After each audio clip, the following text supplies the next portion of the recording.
See you Tuesday.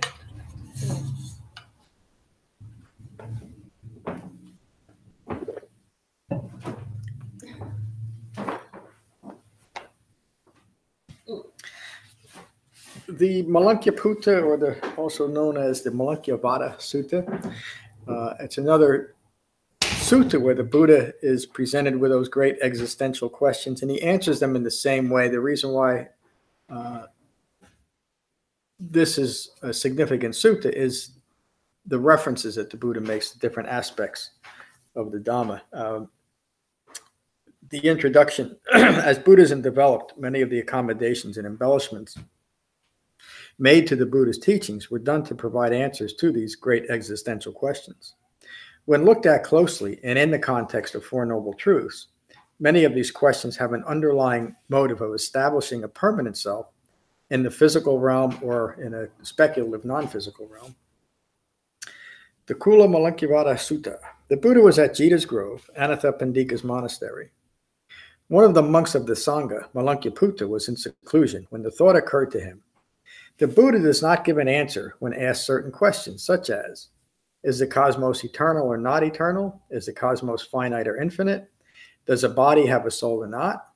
Does an awakened person exist after death, or do they not exist after death? Or do they both exist and not exist, or neither of these? And that last statement is an often used reconciliatory thought to establish a wrong view in one realm or another, in a physical or non-physical realm. In other words, if I exist in this realm, fine. What happens to me when I die? I must find a way to establish myself in that. Or the whole idea is of existence is wrong and nothing exists.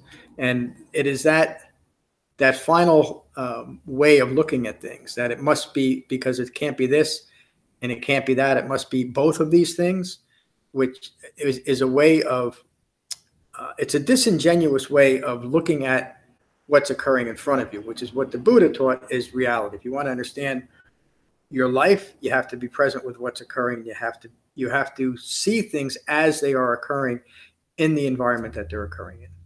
And ultimately that comes down to, and the Buddha refers to this here and the other suttas we've been addressing recently, that all things are impermanent. Everything is in a process of becoming. So you can never make a declarative statement about a self in any realm. Malunkyaputta decides that I don't accept that the Buddha refuses to answer these questions. I will seek him out and ask him about this. If his answers satisfy me, then I will continue as his disciple. If he refuses to answer me, I will leave the sangha. So that last statement is what many people put on the Buddha and still apply to the Dhamma today, that if it doesn't satisfy my views, if it challenges my views in any way, and if the Buddha or the Dhamma or a teacher can't provide an answer that I find acceptable, then I'm leaving. Of course, that's just a way to protect your views. You don't have to look at them in any other context, and you can just assume that an awakened person's teaching must be false simply because it doesn't agree with your thinking. That evening, Malunkyaputta went to the Buddha, and upon greeting the Buddha with a bow, sat to one side. Great teacher, I have been pondering why you do not provide a satisfying answer to these questions. And he puts those questions to the Buddha. And then he says, if you can answer these questions based on your knowing, I will remain a disciple. If you cannot answer these questions from not knowing, I will leave the sangha. The Buddha responds, Malunkyaputta, did I ever tell you or even imply that my teaching would answer these questions, or that these questions deserve an answer? No, great teacher. Well then, why are you claiming a grievance or making a demand of me?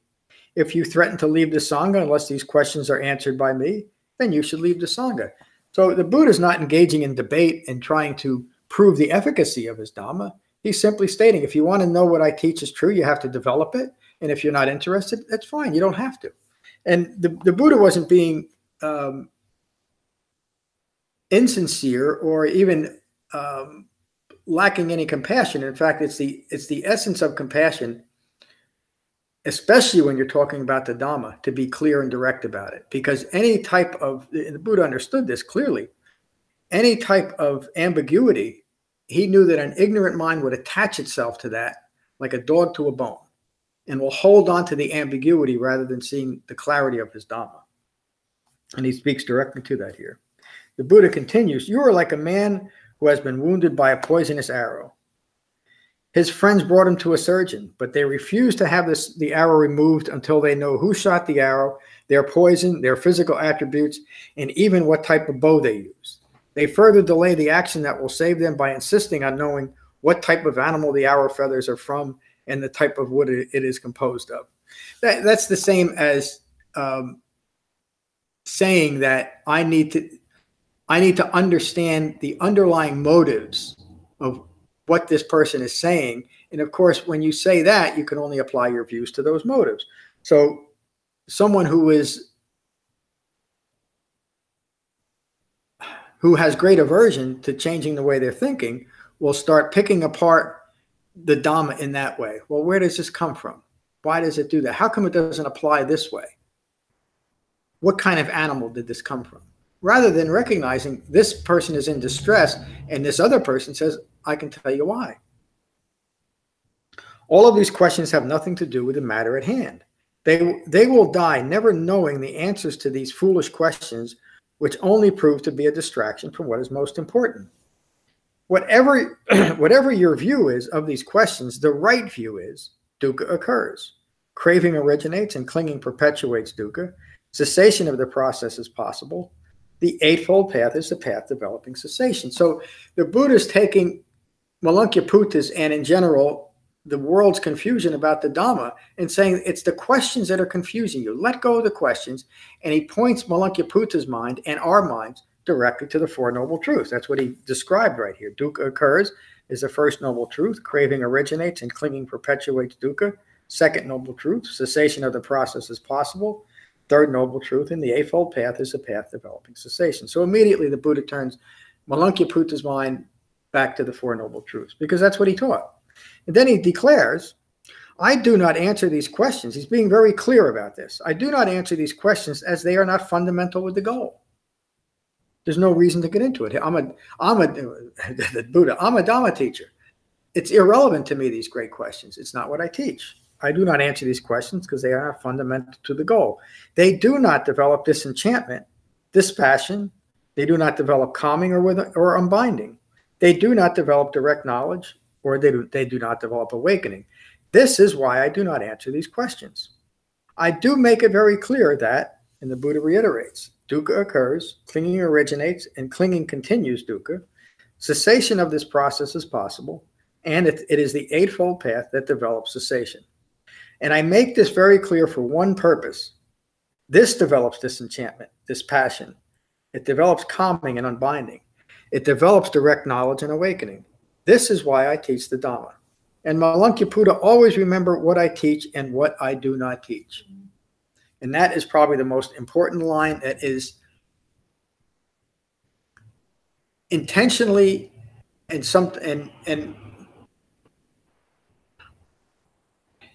intentionally and conveniently overlooked by the mind that says that the Dhamma must be this or it must be that, or you cannot look at it in a clear and direct way. Always remember what I teach and what I do not teach. Having heard these words, Malunkyaputta was satisfied and went on his way. And people asked last Tuesday, what happened to Malunkyaputta? He continued to develop the Dhamma and eventually awaken. That's the end of that sutta. Again, the importance of this sutta and these last three, but every sutta the Buddha ever gave, is it points us back to the Four Noble Truths. Remember with Vacchagoda and Anuruddha, he used first with Vacchagoda, the three marks of existence, impermanence, the not self-characteristic and resulting dukkha, and the five clinging aggregates. And he brought those teachings. He taught those teachings rather than getting into debate about these great questions, something that I'm not always that good about. But, it is so important. The Dhamma is simple and direct. There's nothing terribly confusing about it, except we try to apply it and integrate it into a mind that has its own confused views rooted in ignorance and make it fit those views. And that, pardon me? And a mind that's looking for answers to other things. Yes. To want to know what happens to the universe, etc., etc. Yep. It's not a mind that's looking towards peace. It's not looking towards the teachings of the Buddha. It's looking towards another subject. Yeah, it's looking for continued self-establishment. Right. Or asking the Buddha these questions is like asking the Buddha how you play tennis. Exactly. Yes. He doesn't teach how to play tennis. Yeah. Yeah. It's just another form of bringing in outside things to focus on the Dhamma, and the Dhamma has nothing to do with that. It's nothing to do with playing tennis. Exactly. It's a perfect analogy.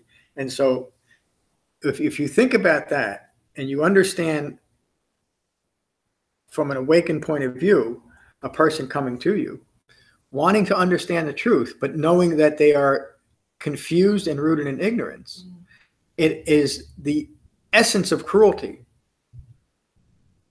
to introduce something else because you know it'll make them feel good. Give them something simple. Yeah. So, well, I feel sorry for this poor soul.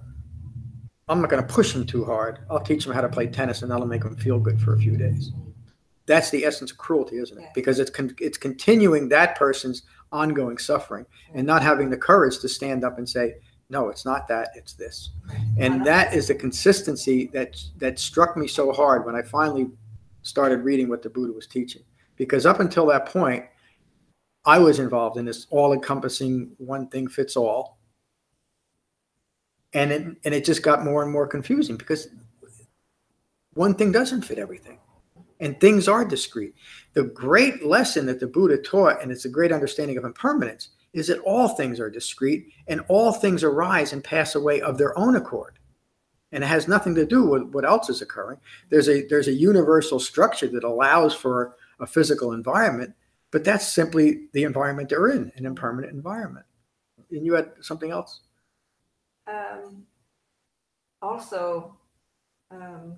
If the Buddha had answered these outline questions, the lesson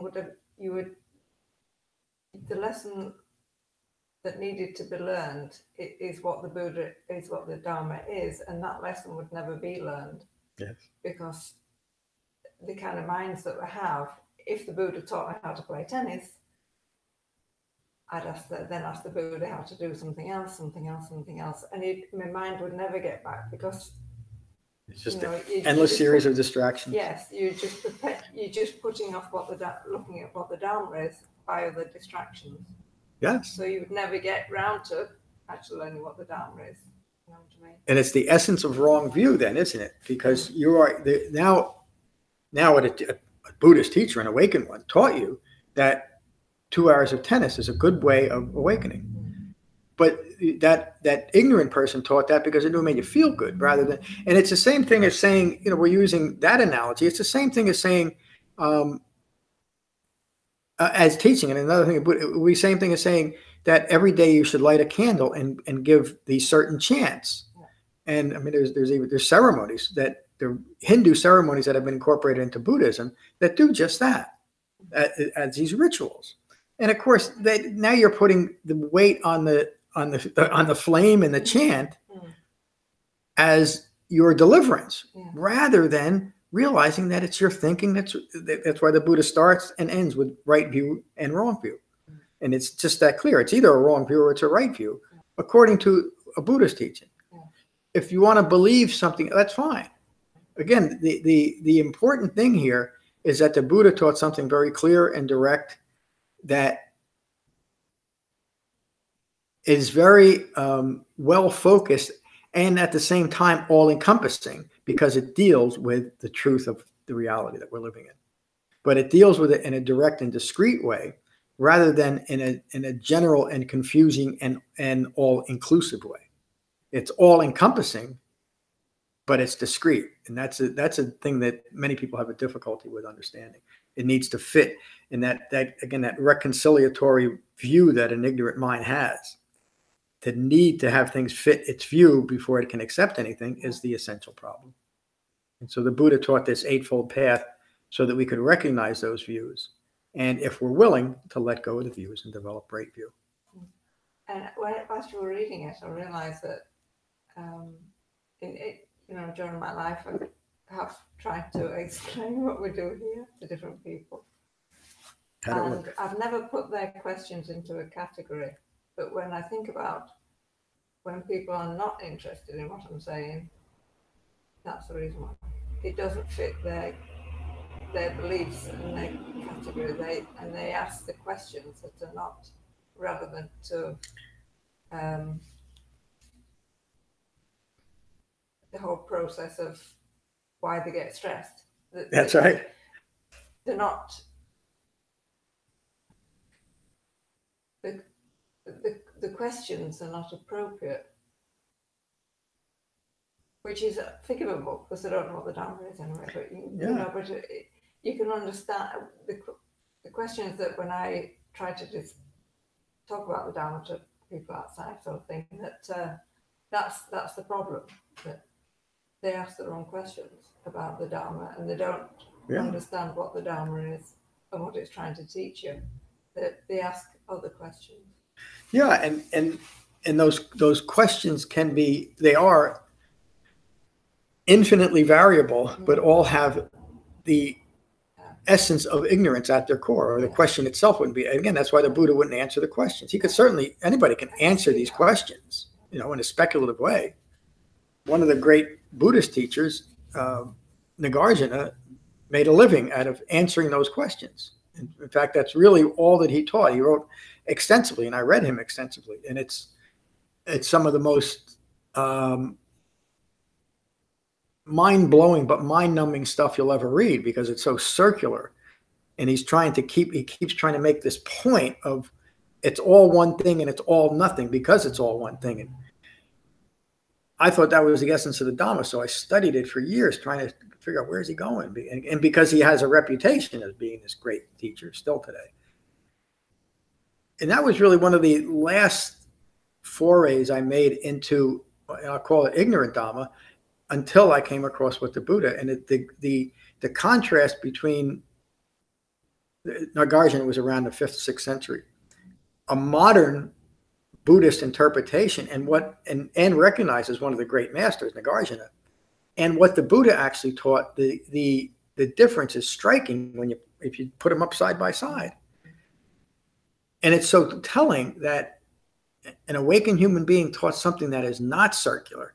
It doesn't allow itself to go towards speculation and continued ignorance. It gets right to the heart of the matter. But that's the problem. A mind that is, the Buddha would often use the analogy of a closed fist. I'm not like a teacher with a closed fist. I don't hold something back. A mind that is not willing to look completely at what's occurring is a mind that is closed, because it's a closed fist. It won't allow anything else to come in that would force it to look at its views. So it comes up with all kinds of different scenarios and modes of practice that if enough people would do it, then it must be good. It must be good to go. And those same problems were there during the Buddha's day.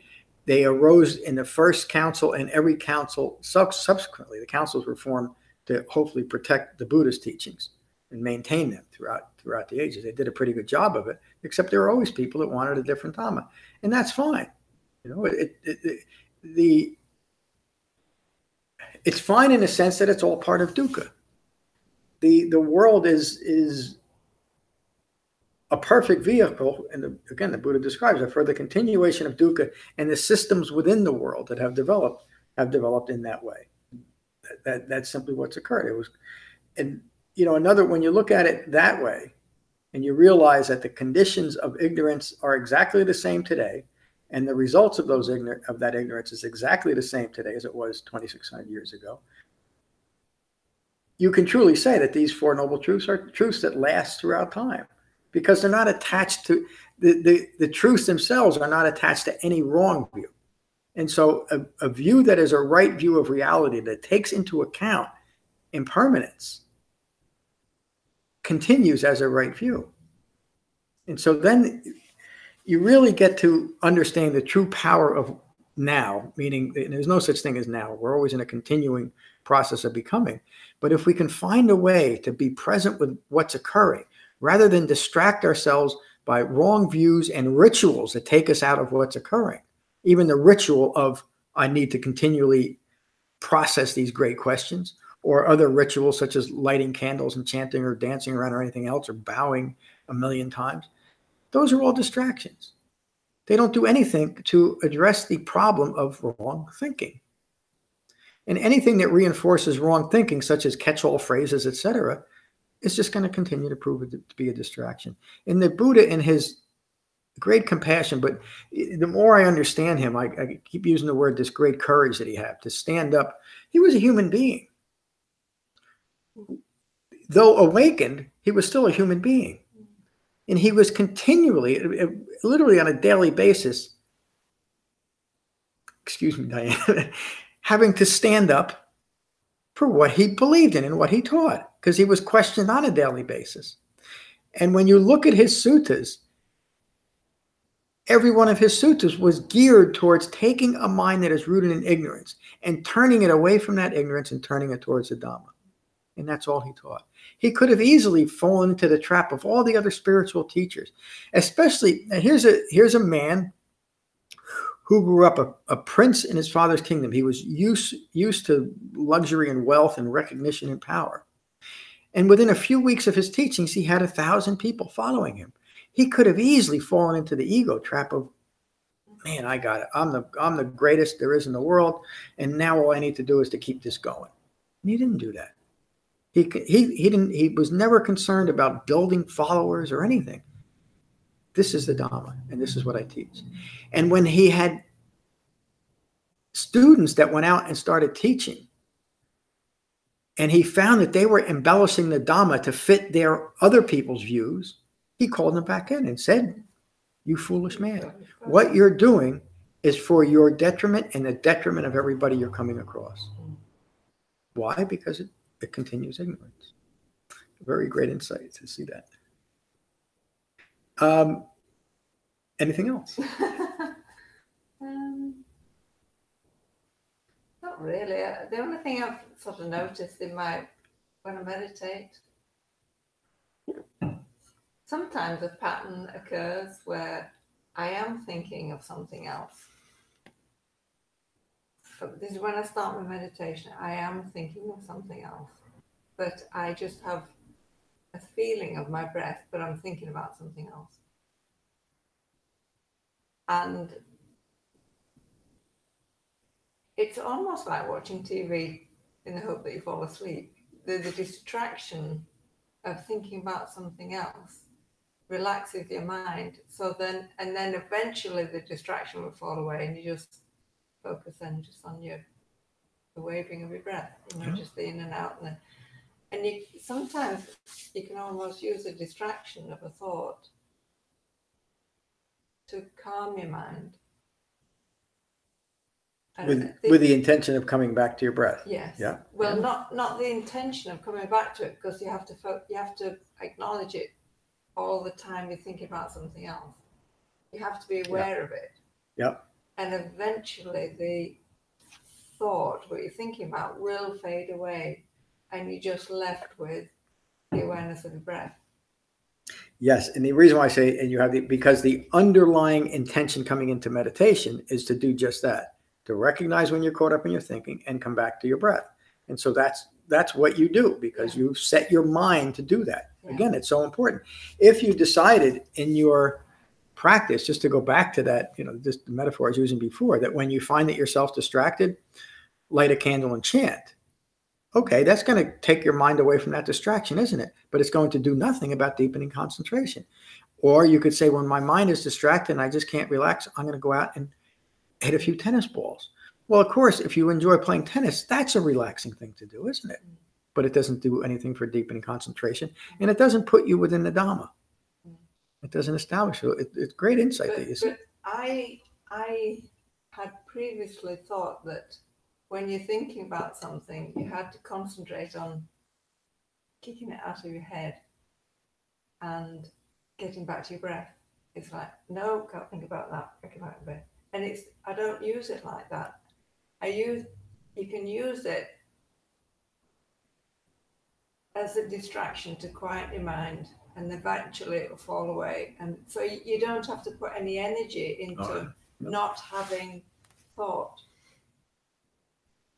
Am I getting a bit too bit? No. It's just how my mind works anyway sometimes. And as I say, it's a bit like watching TV and then falling asleep.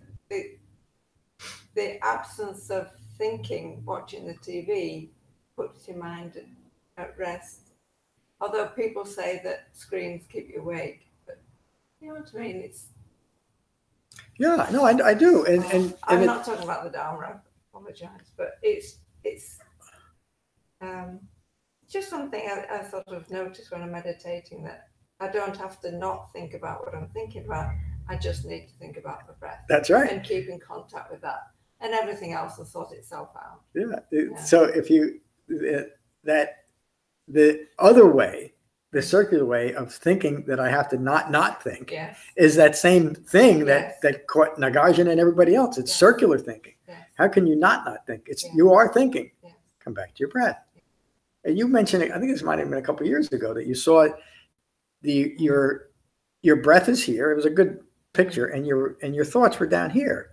So our thoughts are constantly flowing. It's the reason why I say over and over again that meditation is not about developing a trance-like state.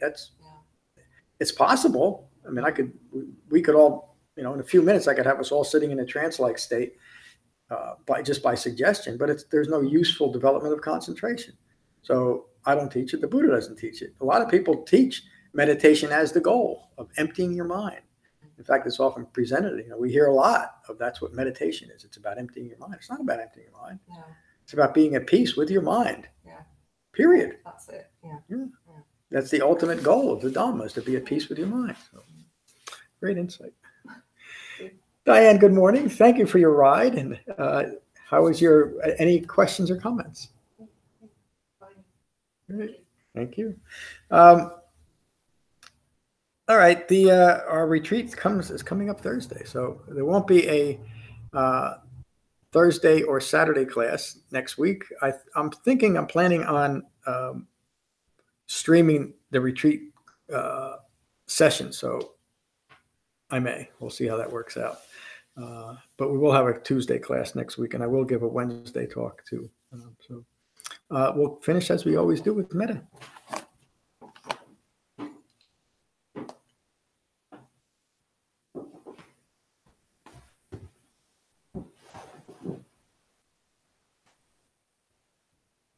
So again, find your relaxed meditative posture and gently close your eyes and gently close your mouths. And again, take a moment to become mindful of the arising and passing away of your breath in your body. And these are the Buddha's words on metta from the Karaniya-metta Sutta. This is what should be done by one who is skilled in goodness and who knows the path of peace. Let them be able and upright, straightforward and gentle in speech, humble and not conceited, contented and easily satisfied, unburdened with duties and frugal in their ways, peaceful and calm and wise and skillful, not proud or demanding in nature. Let them not do the slightest thing that the wise would later reprove. Wishing in gladness and in safety, may all beings be at ease. Whatever living beings there may be, whether they are weak or strong, omitting none, the great or the mighty, medium, short, or small, the seen and the unseen, those living near and far away, those born and to be born, may all beings be at ease. Let none deceive another or despise any being in any state. Let none through anger or ill will wish harm upon another. Even as a mother protects with her life her child, her only child, so with a boundless heart should one cherish all living beings. Radiating kindness over the entire world, spreading upwards to the skies and downwards to the depths, outwards and unbounded, freed from hatred and ill will. Whether standing or walking, seated or lying down, free from drowsiness, one should sustain this recollection. This is said to be the sublime abiding. By not holding to fixed views, the pure-hearted one, having clarity of vision, being freed from all sense desires, is not born again into this world. Thank you all for a wonderful class this morning. Peace. Thank you, John. Thank you.